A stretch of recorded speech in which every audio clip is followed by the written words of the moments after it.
Hey everyone, my name is Lawson Priest. Today we're going to talk about tank contamination. As you may have seen in an earlier video about the triple rinse procedure and how to get Enlist herbicides out of spray booms after spraying. Today we're going to look at some scenarios where someone may not have cleaned the sprayer out as well and what that symptomology looks like on susceptible cotton and soybeans. So here in the plots today we have glufosinate tolerant soybeans and glufosinate tolerant cotton. Those varieties are going to be susceptible to both Enlist herbicides and dicamba. So we're going to look at some of the differences in symptomology today and what tank contamination can look like.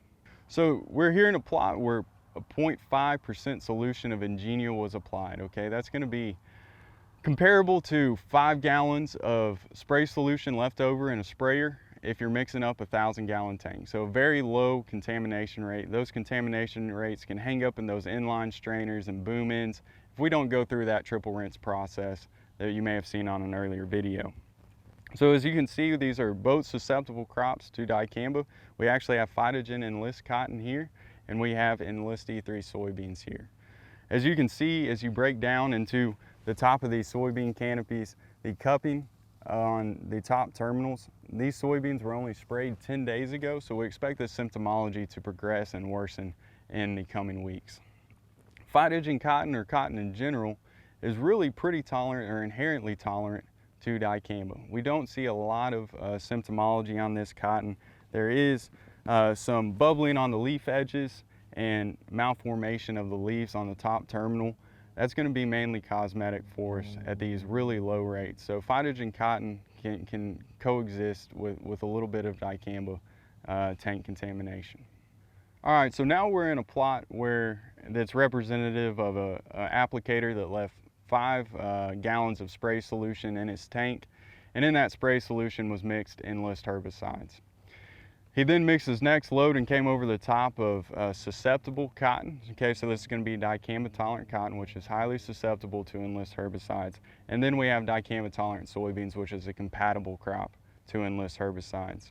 What I want to point out here is tank clean out is extremely important, right? The triple rinse procedure we need to follow when switching from a Enlist herbicide application to going to a susceptible crop. And you can see why here. Even 5 gallons of spray solution left in the tank, you can see the symptomology on the top of this susceptible cotton. On the bean side, soybeans are a compatible crop to Enlist herbicides, and we really do not see any symptomology from Enlist herbicides that was left in the spray tank at this time. So really, the take-home message is we really have to follow that triple rinse procedure because a low amount of Enlist herbicides left in the tank can cause symptomology on susceptible crops.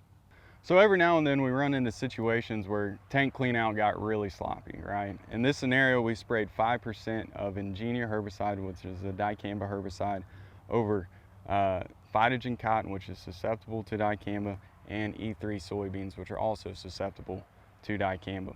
As you can see here, if you get really sloppy with tank clean out, it can cause some major problems in your crops.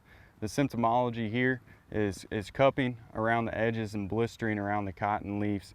And then we have a lot of epinasty and death of terminals in the soybeans at this high rate. So tank clean out is very important. So in this plot, we're looking at a scenario where somebody left a spray solution, approximately 50 gallons of spray solution in a 1,000-gallon tank. That spray solution that was left contained Enlist herbicides at labeled rates.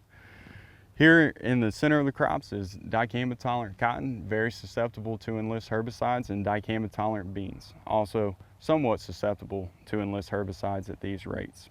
We only sprayed these middle 2 rows here, so you may be able to see a height difference from the row of soybeans here to the row of soybeans here. This is because this is where the spray solution that had Enlist herbicides was put over dicamba tolerant crops.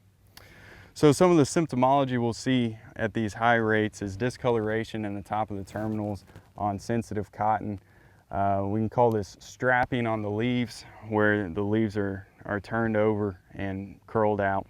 And then on the dicamba tolerant soybeans, we expect to see some blistering later on the new leaves emerging, but really we're just looking at a slight height difference. Again, dicamba tolerant soybeans, or any soybean without the Enlist trait, is 23 times more tolerant to Enlist herbicides than soybeans are to dicamba. So That's a great take-home message, even in some of these scenarios where there's high levels of contamination.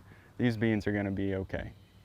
Hey, I just want to reiterate some things here. Well, we need to follow a triple rinse procedure after we spray Enlist herbicides and we move to other crops. That way we can avoid some of the situations that we saw here today where there were some tank contamination issues.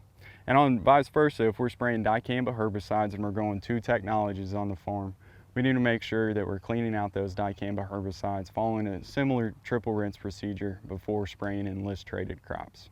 For more information on tank cleanout, please visit enlist.com. There's a ton of great resources there that walks you through the Enlist technology and the best management practices available.